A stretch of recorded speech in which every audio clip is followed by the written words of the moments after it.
ഒരു കപ്പൽ യാത്രയിൽ പോവാണ്. യാത്രയുടെ നടുക്ക് വെച്ചിട്ട് കപ്പല് മറിയാണ്. ഒരു മനുഷ്യൻ ഒരു ചെറിയ ലൈഫ് ബോട്ട് എടുത്ത് ചാടും. ആ ലൈഫ് ബോട്ടിനകത്ത് മൂപ്പര് കയറി. അത് ചെറിയ ലൈഫ് ബോട്ടാണ്. ഇനി അതിനകത്ത് ഒരാളെ കൂടെ കയറ്റാൻ പറ്റും. 2 പേർക്ക് മാത്രം പോകാൻ പറ്റുന്ന ഒരു ലൈഫ് ബോട്ടാണ്. അയാൾ മുകളിൽ നോക്കുമ്പോൾ ഒരു സൈഡിൽ ഭാര്യയും ഇപ്പുറത്തെ സൈഡിൽ ഉമ്മയും. ആരെ ഈ ലൈഫ് ബോട്ടിൽ കയറ്റി രക്ഷപ്പെടുത്തും? അങ്ങനെ സിറ്റുവേഷനിൽ ഭാര്യയെ ആ ബോട്ടിൽ കയറ്റണം. കാര്യം ഉമ്മയെ നമ്മൾ ചൂസ് ചെയ്തല്ല. നിങ്ങളെ ഇങ്ങനെ പറയാൻ പ്രേരിപ്പിച്ചത് എന്താണ് എന്ന് എനിക്കറിയില്ല. പക്ഷേ കാര്യം ഇതാണ്, നിങ്ങളുടെ ഭാര്യയെ നിങ്ങൾ ചൂസ് ചെയ്തു, നിങ്ങളുടെ ഉമ്മയെ ചൂസ് ചെയ്ത് നിങ്ങളല്ല, നിങ്ങളുടെ റബ്ബാണ്. അതുകൊണ്ട് ഞാൻ എൻ്റെ ഭാര്യയെ അതിലേക്ക് സെലക്ട് ചെയ്യുന്നു എന്ന് നിങ്ങൾ പറഞ്ഞു. അങ്ങനെയാണ് നിങ്ങളിൽ നിന്ന് മനസ്സിലാകുന്നത്. പക്ഷെ ഒരു മറുവശമുണ്ട്. നിങ്ങൾക്ക് നിങ്ങളുടെ ഭാര്യയെ മാത്രം ആ ചെറിയ ബോട്ടിലേക്ക് ഇറക്കിയിട്ട് നിങ്ങളും നിങ്ങളുടെ ഉമ്മയും കൂടെ ആ കപ്പലിൽ നിൽക്കാമായിരുന്നില്ലേ?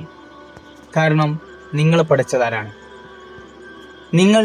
ഞാൻ എന്ന സാധനം, ഇങ്ങനെ ഇത്ര തടിയുള്ള ഒരു സാധനം, ഇങ്ങനെ സംസാരിക്കുന്ന ഒരു സാധനം ഈ ഭൂലോകത്തേക്ക് ജനിക്കണമെന്ന് നിങ്ങൾ തീരുമാനിച്ചത് കൊണ്ടാണോ, അല്ലെങ്കിൽ നിങ്ങൾ ചൂസ് ചെയ്തത് കൊണ്ടാണോ നിങ്ങളുടെ ജനനം സംഭവിച്ചത്? അല്ലല്ലോ.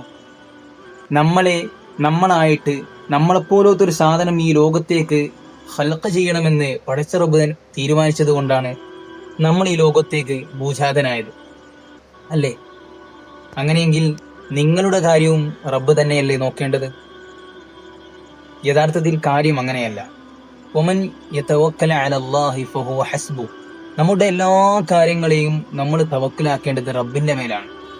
കാരണം നമ്മളൊക്കെ എല്ലാ കാര്യങ്ങൾക്കുമുള്ള ഒരു സബബായിട്ട്, ഒരു കാരണമായിട്ട് മാറുന്നു എന്ന് മാത്രം.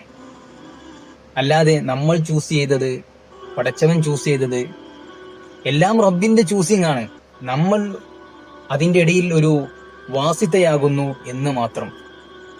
അതുകൊണ്ട് നിങ്ങളെ കേൾക്കുന്ന ഒരുപാട് ജനങ്ങളുണ്ട്.